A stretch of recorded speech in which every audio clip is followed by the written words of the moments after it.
Rusia vuelve a ensañarse con Kiev. Hoy la capital ucraniana y otras ciudades del país han amanecido con el aluvión más intenso de ataques con misiles desde los primeros días de la guerra. Todo un día después de que Putin culpara a Ucrania del ataque histórico en el puente de Crimea. El G7, por cierto, ya ha convocado una reunión de urgencia que se va a celebrar mañana, según el gobierno alemán.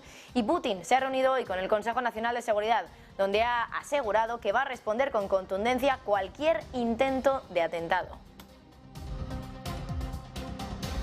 Unido, Kwasi Kwarteng, el canciller británico, ha adelantado la fecha para presentar su plan presupuestario. Lo va a hacer el 31 de octubre, casi un mes antes de la fecha original.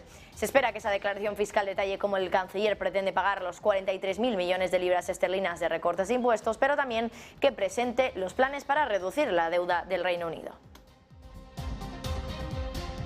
Y esta semana arranca la temporada de resultados en Wall Street. Lo hace este miércoles con las cuentas de Pepsi, aunque lo gordo, podríamos decir, viene el próximo viernes con los resultados de los gigantes financieros como Wells Fargo o JP Morgan. Y ojo, porque según una encuesta de la que se hace eco hoy la agencia Bloomberg, el 60% de los participantes creen que esta temporada de resultados va a traer todavía más caídas en el S&P 500.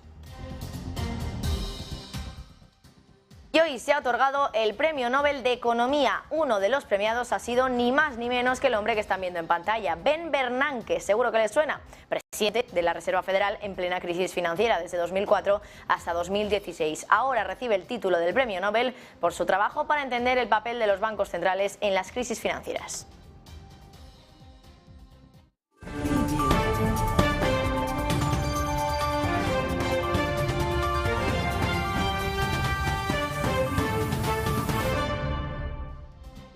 Muy buenas tardes. Rusia vuelve a ensañarse con Kiev. Hoy la capital de Ucrania, pero también otras ciudades del país han amanecido con el aluvión más intenso de ataques con misiles desde los primeros días de la guerra. Todo un día después de que Putin culpara a Ucrania del ataque histórico sobre el puente de Crimea. En su canal de Telegram, Zelensky ha lamentado, entre otras cosas, que Rusia está tratando de destruirles y borrarles de la faz de la tierra. Y según el comandante en jefe de las Fuerzas Armadas de Ucrania, Rusia ha disparado hoy 75 misiles y Kiev ha sufrido 10 explosiones.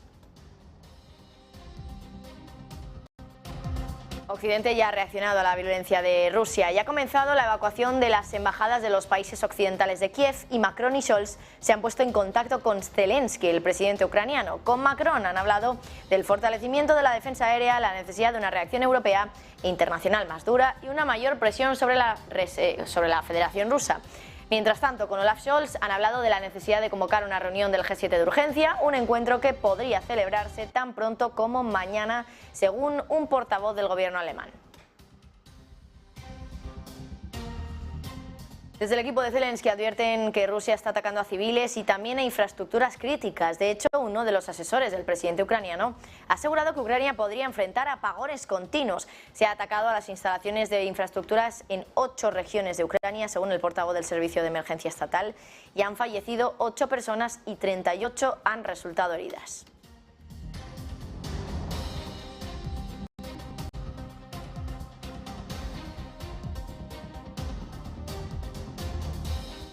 Y mientras tanto, en Rusia, Putin se ha reunido con el Consejo de Seguridad, un encuentro que no parece excepcional a priori, puesto que estas reuniones del Consejo de Seguridad se suelen celebrar de forma semanal, según la agencia rusa TASS. Tras la reunión, el presidente ruso ha dicho que Rusia va a responder a los intentos de atentados de forma contundente, de forma equilibrada a la amenaza que haya sufrido Rusia. Escuchen hoy al presidente Putin.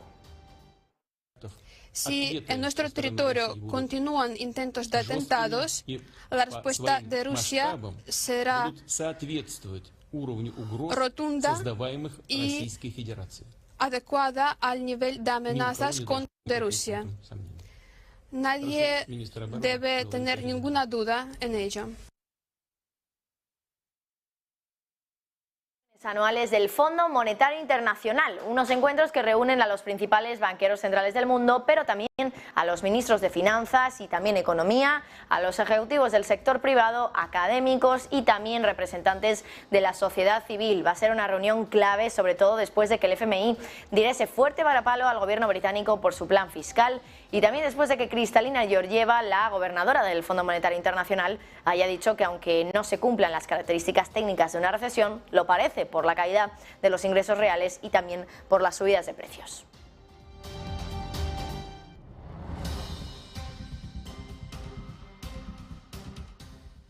Bueno, lo que está claro es que Putin ha aumentado su agresividad en Ucrania tras ese ataque que se produjo en el puente de Crimea, un puente que podríamos decir es simbólico, que une pues a Crimea, ese lugar anexado hace años y también pues al territorio ruso. Ese puente pues ha caído en las últimas horas y parece que Rusia, en respuesta a la creencia de que ha sido Ucrania quien ha atacado ese puente, pues ha reaccionado también atacando a Ucrania con misiles en Kiev y otras ciudades del país. Vamos a analizar todo esto en una lectura geopolítica con José María Viñals, director del Máster en Relaciones Internacionales del IEB y socio de Square Patton Box. José María, muy buenas tardes. Hola, muy buenas tardes, Marta. Yo te quería preguntar un poco en qué momento se encuentra ahora mismo la guerra, teniendo en cuenta los últimos acontecimientos, este ataque, podríamos decir, en el puente de Crimea y también pues la respuesta que ha tenido hoy por parte de Rusia y también pues esas palabras que hemos escuchado de Vladimir Putin diciendo que cualquier amenaza o intento de atentado, ha dicho, contra Rusia va a ser respondido, podríamos decir, de la misma manera. ¿Cómo ves todo esto? ¿En qué lugar estamos ahora en la guerra en Ucrania? Bueno, estamos en una fase de estancamiento, como ya veníamos comentando. Vladimir Putin no ha hecho más que repetir lo que ha venido diciendo hasta ahora, es decir, que todos aquellos ataques y que todas aquellas afrentas que reciba la Federación Rusa tendrán una consecuencia del mismo nivel o en la misma proporción. Los ataques a ese puente, ¿no? Una infraestructura clave desde el punto de vista militar y también un símbolo de la conexión entre la Federación Rusa y lo que fue la península de Crimea, no se ha hecho esperar. Ha habido partes del puente que han quedado inutilizadas y por lo tanto Vladimir Putin ha ordenado estos recientes ataques contra lo que él denomina también infraestructura clave del gobierno de Kiev. ¿Cómo podemos esperar ahora que responda, por ejemplo, Ucrania? Y podríamos esperar, por ejemplo, también, José María, que este ataque contra Kiev y otras ciudades de Ucrania no haya sido algo aislado como respuesta individual, podríamos decir, a lo que ha sucedido en ese puente, sino que pues volvamos a ver un poco la situación que teníamos más o menos en marzo, cuando Kiev estaba siendo atacada continuamente. Esto podría volver a ser una realidad también teniendo en cuenta esa movilización parcial de tropas en Rusia, aunque también es cierto que, bueno, parece que tampoco está teniendo demasiado éxito esa movilización parcial.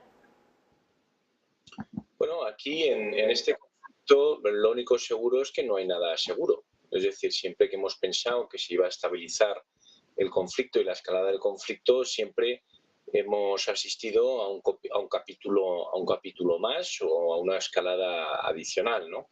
Estos últimos episodios que han pasado a lo largo del fin de semana son especialmente importantes desde un punto de vista militar, ya que los ucranianos y las fuerzas especiales ucranianas se habrían metido hasta la cocina de lo que las líneas de abastecimiento se refiere, ¿no? del ejército ruso. Ese puente es clave, es una infraestructura por donde pasan habituallas, por donde pasan refuerzos y por donde pasa munición y equipos constantemente, une la parte continental rusa con la península de Crimea y desde la península de Crimea luego se reparte por un territorio del tamaño casi de Portugal, que está ribereño al mar de Azov y luego por la parte occidental hasta la ciudad de Gerson. Por lo tanto, bueno, no solamente es un atentado en sí, una infraestructura, sino también lo que simboliza. tanto, pues ha recibido el ataque que el Kremlin ha intuido o ha pensado puede tener también un impacto desde el punto de vista de la propaganda y desde el punto de vista también del atentado a las infraestructuras. Es verdad que desde hacía meses Kiev no había sufrido ningún ataque. De hecho, embajadas de muchos países, entre ellos España, habían anunciado su vuelta a la capital de Ucrania, y ahora pues con estos bombardeos pues también no se han hecho esperar las declaraciones de algunas embajadas y de algunos países retirando o llevando sus representaciones a lugares más seguros dentro de Ucrania. Por lo tanto, pues bueno, es una vuelta de tuerca más. Yo creo que ahora el gran paso que está encima de la mesa son el análisis de las palabras de Putin y de esa anexión que se ha producido, es decir, si Putin, con el fin de preservar lo que es el territorio y la soberanía rusa, que ahora también abarca lo que son esos 4 territorios que se han unido, que han sido integrados a la Federación Rusa, pues si los ataques que estamos viendo por parte, o esos contraataques, ¿no?, por parte de las fuerzas ucranianas, podrían desencadenar un debate dentro del Kremlin, dentro del gobierno, que lleve a lo que es la autorización de armas nucleares en sentido táctico. Por lo tanto, ese sería un poco el próximo paso importante, el próximo paso, el próximo escenario que llevaría a una escalada manifiesta de las tensiones y en el conflicto, pero que todavía no se ha producido. Es decir, el Kremlin ha entendido que la respuesta al ataque a esa infraestructura clave son ataques a otras infraestructuras de Kiev, entre ellas pues, los bombardeos que se han producido en la capital de Ucrania recientemente. Bueno, la respuesta de Occidente tampoco se ha hecho esperar. Zelensky ha hablado con Macron, con Scholz también esta mañana en una conversación telefónica. Y una de las cosas que se ha planteado es convocar una reunión de urgencia del G7. Lo que ha dicho un portavoz del gobierno alemán es que se va a celebrar mañana y no sé cuál podría ser la conclusión que podrían sacar los líderes del G7 en este sentido. ¿Cómo podría actuar Occidente, José María, ante la respuesta que ha tenido hoy Rusia sobre ese ataque al puente de Crimea? Bueno, el G7, y, al igual que la mayoría de las cancillerías, ¿no?, de los países aliados, así como de la Unión Europea, hasta ahora ha estado llevando este conflicto a 3 niveles, ¿no? Por un lado, lo que es la guerra de las sanciones, o la guerra de los despachos, que es una partida de ajedrez donde la economía, las sanciones, los efectos de las sanciones, tanto directos como los boomerang, ¿no?, que hemos sufrido y que estamos sufriendo en Europa, se tienen en cuenta y se valoran. Y ahí podría entrar en juego lo que es el cap, ¿no?, ese precio máximo a lo que es el precio del petróleo, donde participen europeos. Se quería llevar también al gas, pero todavía no se ha tomado esa decisión por parte del G7, aunque sí que lo anunció la señora von der Leyen. También se pueden tomar decisiones en cuanto a llevar a Rusia y a sus máximos representantes ante el Tribunal Penal Internacional por crímenes de guerra, y esto se ha anunciado ya por la presidenta de la Comisión. Luego hay un segundo nivel, que es el frente bélico, que ahí pues la Unión Europea y Estados Unidos hasta ahora han tenido un papel mucho más pasivo y han enviado tropas y dado training, ¿no?, entrenamiento a las fuerzas ucranianas, pero ahí parece que tanto la OTAN como Estados Unidos no van a poner botas sobre el terreno. Y luego un tercer nivel de actuación, que es el diplomático, donde entiendo yo que se hablará mucho en el G7, en esta nueva reunión, donde pues, se toman los pasos, o se tomarán pasos para aislar todavía más a Rusia de sus aliados y de países que hasta ahora se han manifestado neutrales, pero que le están haciendo pues un gran favor a la hora de comprarle materias primas, a la hora de comprarle petróleo, etcétera. Algunos casos significativos de estos países que se han mostrado independientes o neutrales son China o India. Cada uno de ellos con una agenda completamente separada, diferenciada y propia, que han ido bandeando todo este conflicto pues de la forma que ellos piensan que les puede beneficiar más a sus intereses. Recordemos que dentro de 6 días empieza lo que es el Congreso del Partido Comunista de China, donde se elige al secretario general del partido. al que va a ser luego el presidente de China en el próximo mandato, y finalmente se va a elegir también al comandante en jefe del Ejército de Liberación Popular Chino. Son 3 cargos que no tienen por qué estar unidos, pueden estar separados, pero esos 3 cargos se deciden ahora. Probablemente sí se haga con las 3 coronas, como se le llama, pero sin embargo pues es un momento de altísima importancia en lo que a la política china se refiere, y es posible que muchos de los actos y muchos de los símbolos que hemos visto en las últimas semanas por parte de China, como puede ser esa reunión en Samarcanda, o esa divergencia constructiva con Putin, también la forma de actuar de China con respecto a las visitas de los congresistas de Estados Unidos a Taiwán, se hayan realizado con un ojo puesto en este nuevo congreso que va a empezar en 6 días y que va a marcar la agenda política china de los próximos 5 años. Bueno, pues precisamente por eso último te quería preguntar, José María, pero ya te me has adelantado. Muy interesante lo que nos cuentas respecto a esa relación entre China y también Rusia, que desde luego que hoy está siendo protagonista. José María Viñals, director del Máster en Relaciones Internacionales de IEB y también socio de Square Patton Box. Muchísimas gracias, como siempre, por tu disponibilidad. Que pases buen día. Nada, Marta, muchísimas gracias a vosotros y buen negocio. Igualmente, nosotros vamos a hacer una pequeña pausa publicitaria, pero volvemos enseguida porque todavía nos queda mucha información que darles del resumen del día hoy en este informativo de Negocios Televisión, así que por favor, no se vayan.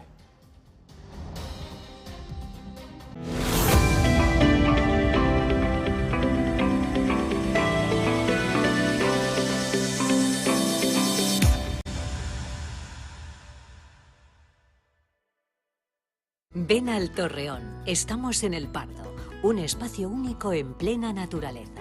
Disfruta de momentos de desconexión mientras saboreas la mejor gastronomía. Disponemos de 7 amplias terrazas y salones para todo tipo de eventos. Degusta nuestros exquisitos platos acompañados de una selecta bodega de vinos. A tu servicio, un gran parking y zona infantil. Abierto los 365 días del año. Cocina ininterrumpida desde las 10 de la mañana hasta las 12 de la noche. Haz tu reserva.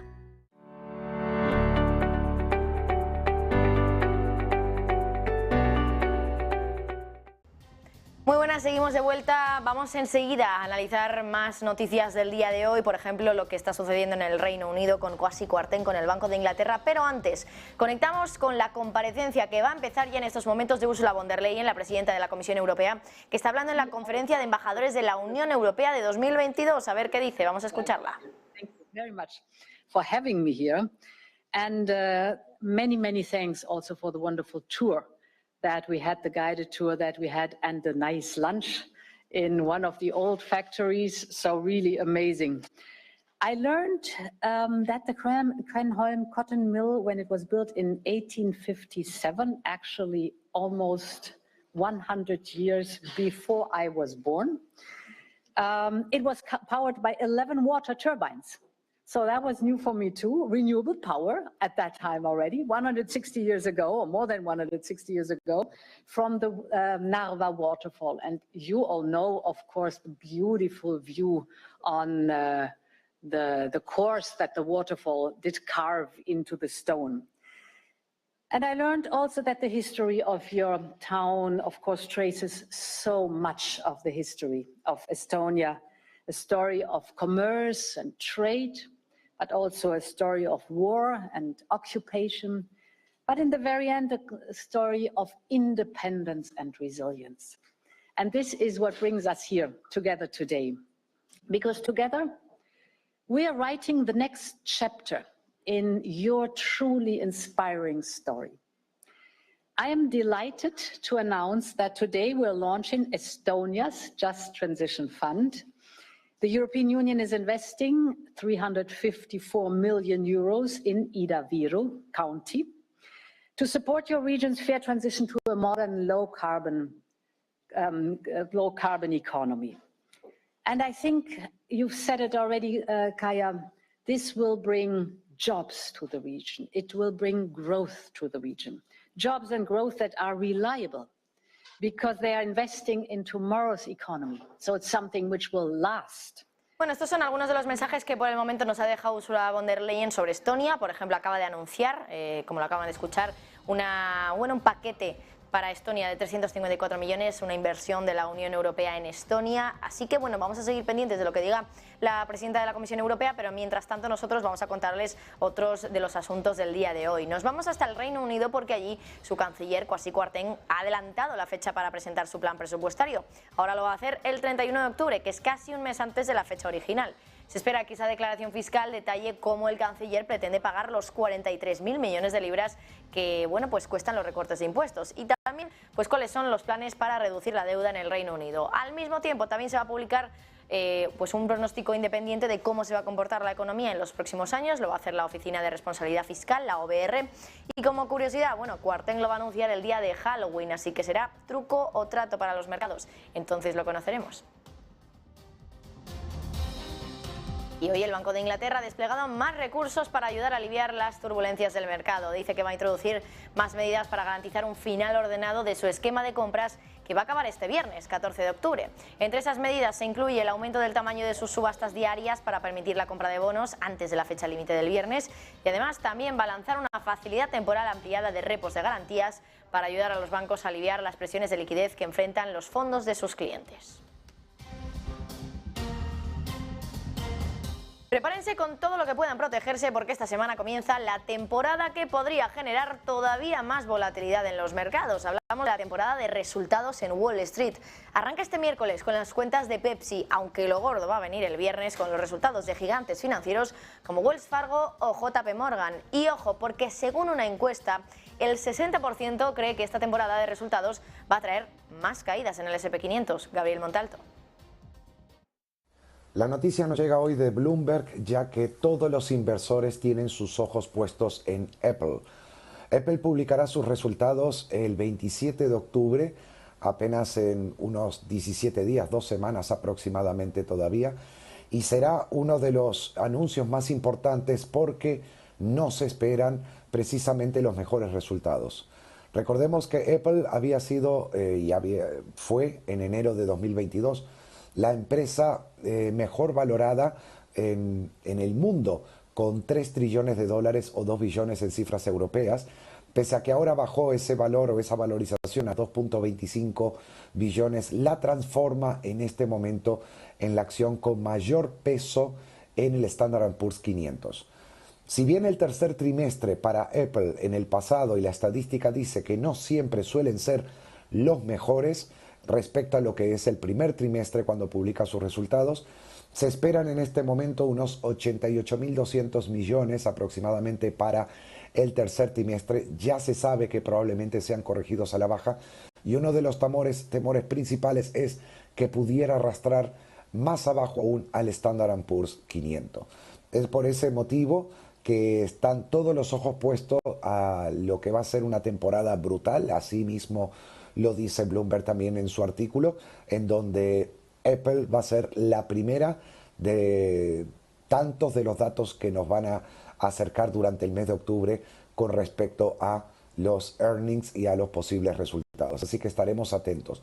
Por otro lado, también el consenso, pese al precio de cotización de $140 que tiene Apple en este momento, 140, 141 dólares aproximadamente, mantiene o tiene un precio objetivo en torno a los 180 dólares para el activo, para la acción de Apple. Veremos si finalmente ese precio objetivo también se alcanza.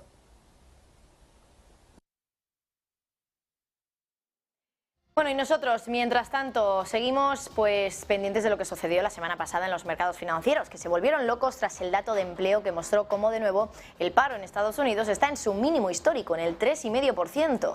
Muchos de ustedes quizás se pregunten cómo puede ser que el mercado laboral siga imparable cuando la Fed lleva 6 meses subiendo los tipos de interés. Bueno, pues fíjense en este gráfico que les vamos a poner ahora mismo en pantalla, porque según Alan Riskin de Deutsche Bank, el mercado laboral suele ralentizarse, pero cuando transcurren más de 12 meses desde el inicio de la subida de tipos de la Reserva Federal.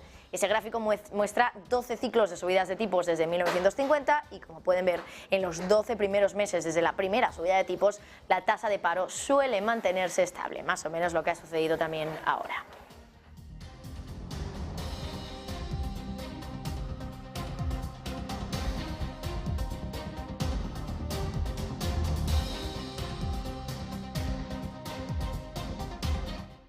Y semana clave hoy, bueno, esta semana en Estados Unidos, porque el jueves conocemos el gran dato que lleva meses moviendo los mercados, el dato de la inflación. Va a ser a las 2:30 hora peninsular, cuando conozcamos ese dato el jueves, dato de IPC de septiembre para la mayor economía del mundo, Estados Unidos. Y por cierto, quien ha hablado de esto es Mohamed El-Erian, el reputado economista, y ha hecho sus predicciones sobre ese dato. Dice que la cifra general de IPC va a bajar hasta el 8%, pero que la verdadera inflación, la subyacente, va a seguir subiendo. Escuchen, por ejemplo, lo que decía hace unas horas en la CBS sobre ese dato de inflación. So the next measure comes out in a few days. That's going to be for September. Headline inflation will probably come down to about 8%, but core inflation, what measures the drivers of inflation and how broad they are, is still going up. So we still have an inflation issue. Inflation will come down, Major. The question is, does it come down with a slowdown in the economy or a major recession? That is the question that's being debated right now. It's not whether we'll have inflation coming down, we will, but it's the cost of that inflation coming down. El-Erian también ha aprovechado esa entrevista para renovar sus críticas contra la Fed por su política contra la inflación y de hecho está culpando a la Reserva Federal del riesgo tan alto que hay sobre una recesión dañina que a su entender era totalmente evitable. En esa entrevista ha señalado que el recorte de producción de la OPEP Plus no debería también haber sido una sorpresa. Y El-Erian también ha advertido de que la economía de Estados Unidos se enfrenta a un riesgo importante de recesión y ha señalado que no solo tiene que superar la inflación, sino que tiene que restaurar su credibilidad, hablando de la Reserva Federal. Escuchen. So first, it does hurt the U.S., and we've seen oil prices go up above $90 a barrel. What does that mean? It means that inflation, which has been coming down, now risks going up again. So that is not good for us. However, that it came as a surprise, it didn't come as a surprise to me.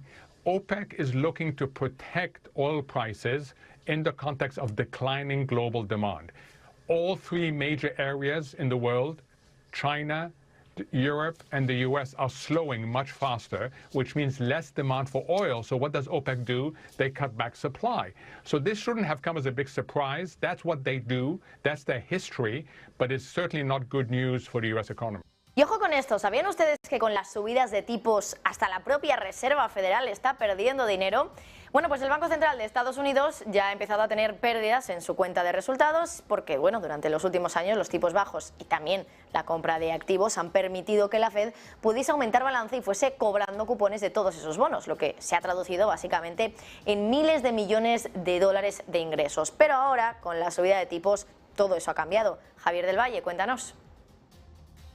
Muy buenas tardes, ojo porque la Fed ya empieza a tener pérdidas en su cuenta de resultados, como podemos observar en el siguiente gráfico. No olvidemos que la cuenta de resultados tiene dos factores principales, como en todas las empresas, los ingresos y los gastos, y de ahí llegamos al beneficio neto. Pues este beneficio neto que obtiene la Reserva Federal se remite al Tesoro estadounidense, y antes del 2007-2008, de esa gran crisis financiera, la Fed remitía una media de entre 20 y 25.000 millones de dólares al año para el Tesoro. Ahora bien, desde que se aplicaron las políticas del quantitative easing y se fue expandiendo ese balance más y más grande, pues las ganancias también se dispararon a cerca de más de 100.000 millones de dólares al año para el Tesoro. Por ejemplo, en el año 2021 la Fed entregó 108.000 millones de dólares de beneficios. Ahora bien, ¿qué ha cambiado para que ahora la Fed haya entrado en pérdidas y estemos comentando esto? Pues tenemos que centrarnos en las dos patas principales de la cuenta de resultados, los ingresos y los gastos. Si vemos por un lado los ingresos, siguen siendo los mismos que hace años, ya que los vencimientos de los activos de la Fed en balance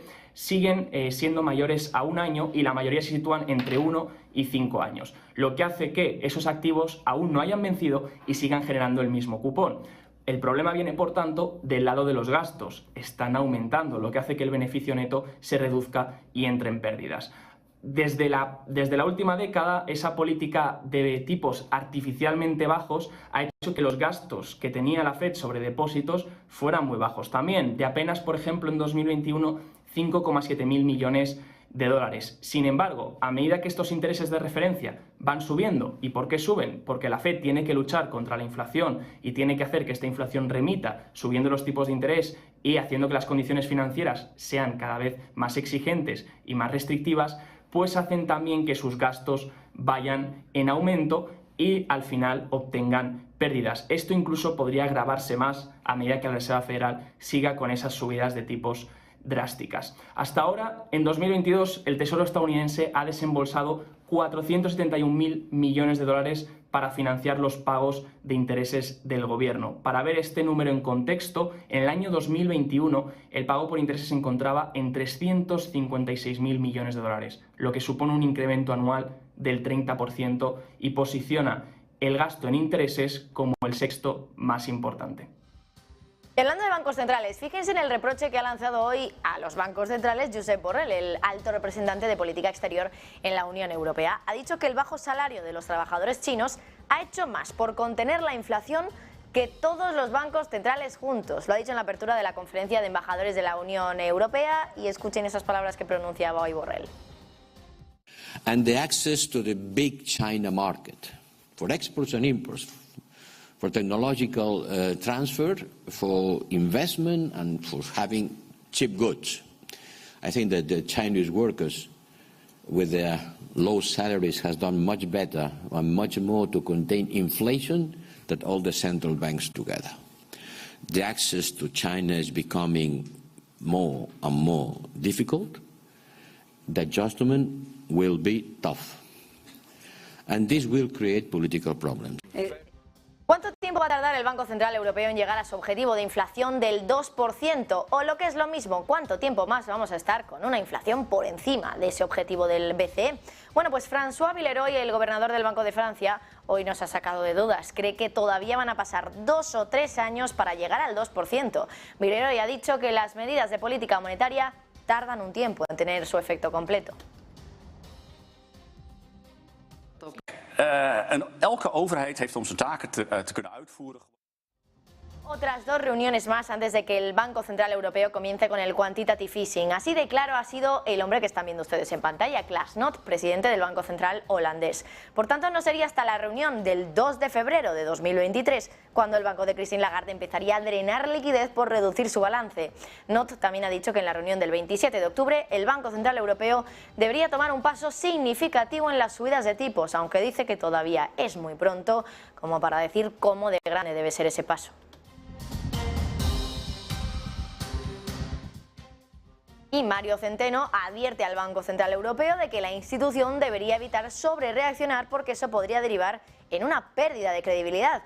El miembro del Banco Central Europeo ha dicho que deberían normalizar la política monetaria de forma gradual y ojo con esto último, dice también que un banquero central en sí mismo no puede convertirse en un factor de inestabilidad. Tampoco sabemos a quién se refería con ese banquero central en concreto.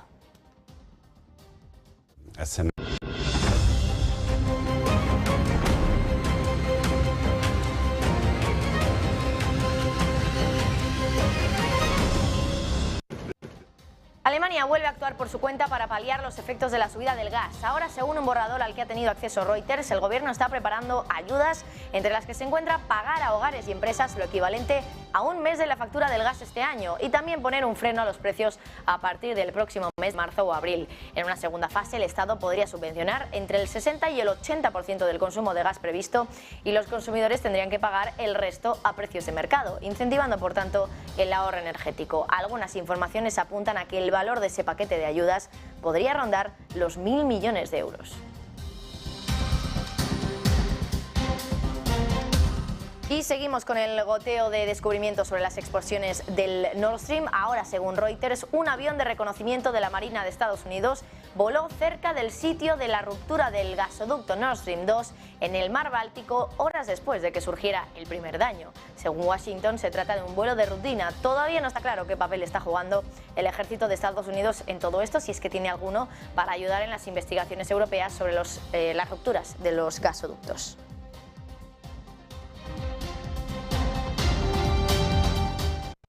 El alto representante de la Unión Europea para Asuntos Exteriores, Josep Borrell, ha comparecido hoy en la apertura de la conferencia de embajadores de la Unión Europea y ha reconocido que la prosperidad de la Unión se ha basado en el acceso al gas ruso, que ha sido barato, seguro y estable hasta ahora, algo que ahora asegura pues se ha comprobado que no funciona.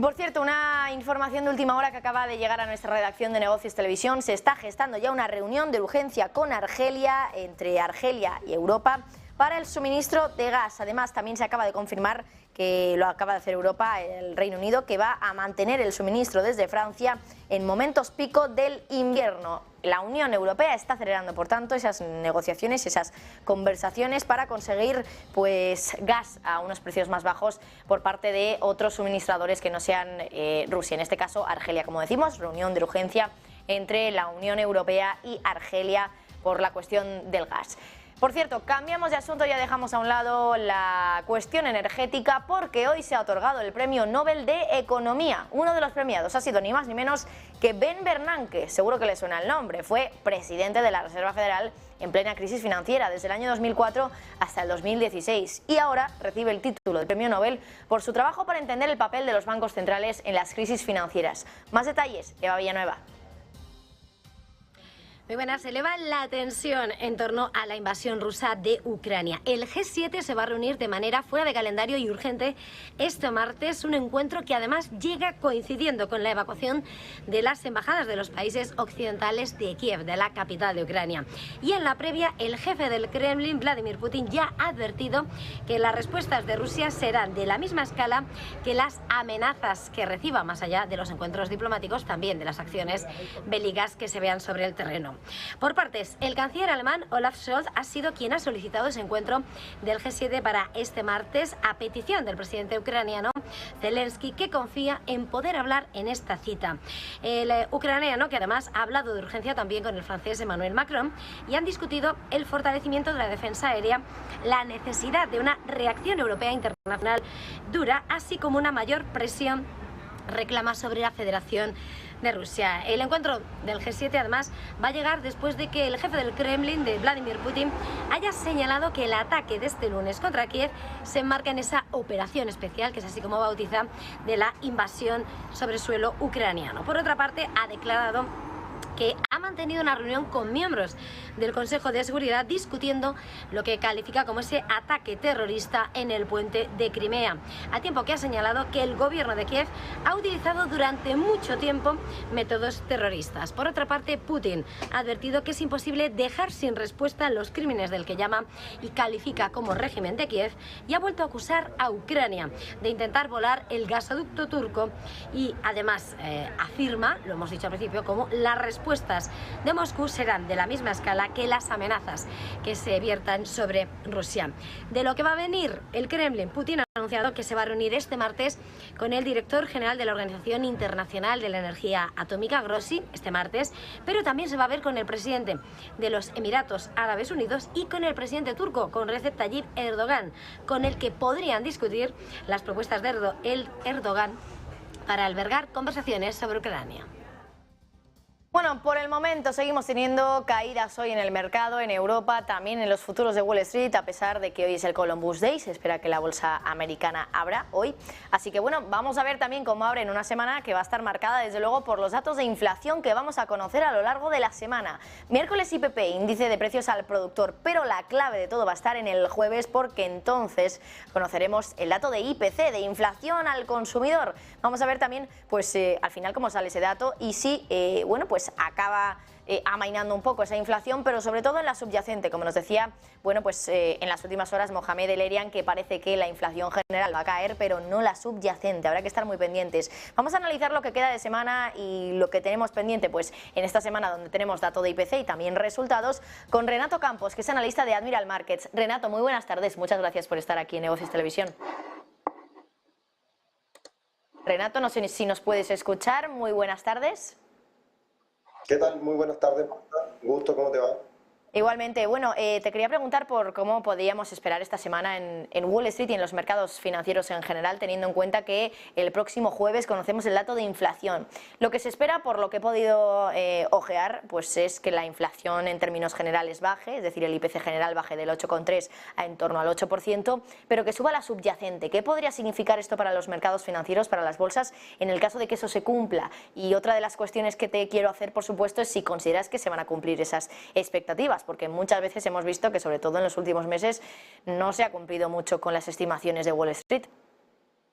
Sí, bien, luego de conocer el reporte de empleo este día viernes pasado, el cual sumó una menor cantidad de puestos desocupados en Estados Unidos, las expectativas por conocer una mayor alza de tasas en Estados Unidos aumenta hasta un 70, un 65% considerablemente, y por supuesto el mercado se mantiene muy pendiente a lo que tú mencionabas, al reporte de inflación que vamos a conocer este día jueves.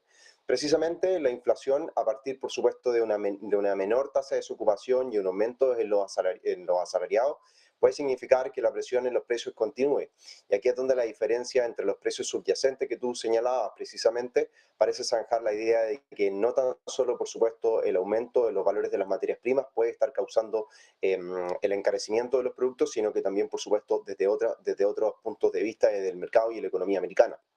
Por ende, todo parece zanjar que el posible y próximo reporte de inflación podría estar ligeramente por sobre las expectativas o muy similares a los datos anteriores entregados recientemente el pasado mes, por lo cual la posibilidad de tener una presión mayor en los precios durante el último trimestre de este año y una política monetaria más restrictiva por parte de la Reserva Federal de Estados Unidos o que se extienda en el tiempo puede ser precisamente una de las consecuencias que el mercado esté anticipando y motivo por el cual también las acciones en Estados Unidos caían al término de la semana pasada y comenzamos una nueva semana ligeramente negativa o al menos en terreno rojo como lo estamos revisando en esta oportunidad. Otra de las cuestiones que van a estar desde luego en el punto de mira de los inversores esta semana, Renato, van a ser los resultados financieros, porque ya vamos a conocer, por ejemplo, el miércoles cuentas de Pepsi y luego un poquito más tarde en la semana tendremos ya el pistoletazo de salida del sector bancario con las cuentas de JP Morgan y Wells Fargo. Hoy leía, por ejemplo, que la agencia Bloomberg se hacía eco de una encuesta que bueno, pues aseguraba que el 60% de los encuestados creían que el SP500 iba a seguir cayendo tras esta temporada de resultados. ¿Tú cómo lo ves? ¿Qué resultados nos pueden presentar las compañías en esta temporada del tercer trimestre? Precisamente en los resultados comenzamos a ver una gran probabilidad de tener una contracción importante y esto es lo que podría socavar finalmente el rendimiento de las acciones en general en Estados Unidos. La perspectiva, como lo hemos señalado y lo comentábamos la semana pasada, sigue siendo negativa sobre los índices en Estados Unidos y sobre las compañías, sobre todo en ciertos sectores que son cíclicos que parecen no tener un repunte interesante durante el segundo y tercer trimestre. Hemos señalado, por supuesto, que los resultados durante el primer y segundo trimestre comenzaban a mostrar ciertos daños importantes, sobre todo en la cantidad de suscripciones en algunos de estos productos y por supuesto la demanda en general y las ganancias por acción, por lo cual tenemos que entender que este tercer trimestre y cuarto trimestre de este año podrían ser puntos de inflexión sobre los beneficios corporativos y con ello, como lo mencionábamos anteriormente, generar una reversión mucho mayor en los selectivos americanos y con ende una imagen mucho más empobrecida de la economía americana como lo estamos revisando al día de hoy. Bueno, ya por último, Renato, ya como último apunte te quería preguntar por ese premio Nobel de Economía que le han otorgado a Ben Bernanke, el expresidente de la Reserva Federal, por su trabajo sobre las crisis financieras y sobre el papel de los bancos, sobre todo en las crisis financieras. ¿Qué te parece que ha hecho Ben Bernanke por el conocimiento de todos sobre el papel de estos bancos en las crisis? La verdad que es bien interesante que le hayan dado el premio Nobel de Economía de 2022, teniendo en cuenta, por supuesto, que no logró, en algún minuto, y esto es una opinión absolutamente personal, no logró anticipar una de las grandes crisis financieras, un daño sistemático, por supuesto, a la economía americana en su minuto, y llámala, por supuesto, la atención, en donde los productos que se utilizaron durante muchos años, posteriormente al 2008, siguen causando daños a la economía americana. Y por supuesto las medidas llevadas a cabo parecen no tener las soluciones inmediatas o bien las soluciones esperadas para poder revertir condiciones negativas sobre la economía mundial y por supuesto sobre la primera economía del mundo. Por ende llama la atención, sin duda que tal vez es un tema político el que ha resuelto finalmente entregar este premio Nobel, tal vez buscando entregar confianza a lo que la Reserva Federal de Estados Unidos está llevando a cabo el día de hoy, a partir por supuesto de los QE entregados al inicio de la pandemia, y luego posteriormente al periodo de restricción monetaria y el camino que pueda llevar a futuro. Muy probablemente se busque finalmente dar un espaldarazo a lo que la Fed está haciendo, entendiendo que Ben Bernanke fue el expresidente de la Reserva Federal de Estados Unidos y por supuesto previo a la comandancia de Janet Yellen y actualmente del presidente Jerome Powell. Bueno, muy interesante lo que nos cuentas, Renato Campos, analista de Admiral Markets. Muchísimas gracias. Que tenga buena jornada, Marta. Gracias a todos. Igualmente, y nosotros, por cierto, queríamos recuperar esa pieza de nuestra compañera Eva Villanueva sobre el Nobel de Economía 2022, Ben Bernanke, porque antes parece que ha habido algún fallo y no hemos podido escuchar la pieza correcta, así que vamos ahora con ese trabajo que ha hecho nuestra compañera Eva Villanueva para traernos el perfil de Ben Bernanke como nuevo premiado por el Nobel de la Economía en 2022. Escuchamos a nuestra compañera Eva. Muy buenas. El expresidente de la Reserva Federal, Ben Bernanke, Douglas Diamond y Philip Dybvig son los galardonados con el Nobel de Economía 2022. La Academia Sueca de Ciencias ha premiado a los 3 investigadores por su investigación sobre bancos y crisis financiera. De esos 3 vamos a destacar este lunes aquí en Negocios Televisión a la figura del más conocido por los mercados, que es Bernanke, predecesor en el cargo de Jerome Powell, anteriormente de Janet Yellen, y es uno de los más conocidos porque fue presidente del Banco Central de Estados Unidos en 2 periodos, entre 2006 y 2014. Primero fue nombrado por George Bush y después, en 2009, por Barack Obama para pilotar la política monetaria del país en plena crisis financiera tras el estallido en 2008. Ben Bernanke fue quien tomó esa histórica decisión de bajar los tipos de interés de referencia al 0% con el objetivo de mejorar las condiciones de financiación y favorecer la salida de la crisis. Un camino, una decisión que, como ya veríamos a posteriori, tomaría el Banco Central Europeo y otros grandes bancos centrales del mundo occidental. Pues bien, en la jornada de este lunes hemos conocido como la Academia Sueca recalca que tanto Bernanke como Douglas Diamond y Philip Dybvig han mejorado significativamente nuestra comprensión del papel de los bancos en la economía, particularmente durante las crisis financieras. Aseguran que un hallazgo importante en sus investigaciones es por qué es vital evitar los colapsos bancarios. Y por cierto, está hablando Kristalina Georgieva, la gobernadora del FMI. Enseguida vamos con ella, pero antes terminamos el informativo con buen sabor de boca, con la historia de una empresa que en tan solo un año, en un año tan turbulento como este 2022, ha conseguido dispararse más de un 200% en bolsa. Hablamos de Thungela, es una empresa minera de carbón térmico que se creó como una escisión de Anglo American. ¿Qué es lo que ha llevado sus títulos hasta lo más alto de la bolsa? Fernando Roca. Hoy le traemos a un ganador de la crisis energética que sufrimos. Es el caso de Thungela. Se trata de una compañía de carbón que ha subido un 200% en bolsa en lo que va de año. Sí, un 200%. Pero en medio de una crisis energética, ¿cómo una pequeña empresa de carbón ha tenido este comportamiento en bolsa? Pues porque la demanda de carbón ha ido aumentando conforme los problemas en torno al gas ruso se iban dando en Europa. De hecho, ya en el año 2021, la Unión Europea aumentó un 14% la demanda de carbón, un aumento en la demanda que se ha extendido también durante el 2022. Thungela es una empresa relativamente pequeña y ha conseguido un margen EBIT del 54%, y es que además tiene acceso al mercado europeo, lo que le beneficia enormemente. El bajo coste de la producción de carbón es otro de los motivos que la ha llevado a subir un 200% en bolsa. En definitiva, se trata de una empresa con baja capitalización y, ojo, esto la hace bastante volátil, pero es una empresa pues que ha sabido aprovechar ese contexto de crisis para hacerse un hueco en el mercado de la energía. Y por cierto, están viendo ustedes a mi espalda David Malpass, que es el presidente del Banco Mundial. Está hablando ahora mismo en una comparecencia con Kristalina Georgieva, la directora gerente del Fondo Monetario Internacional, así que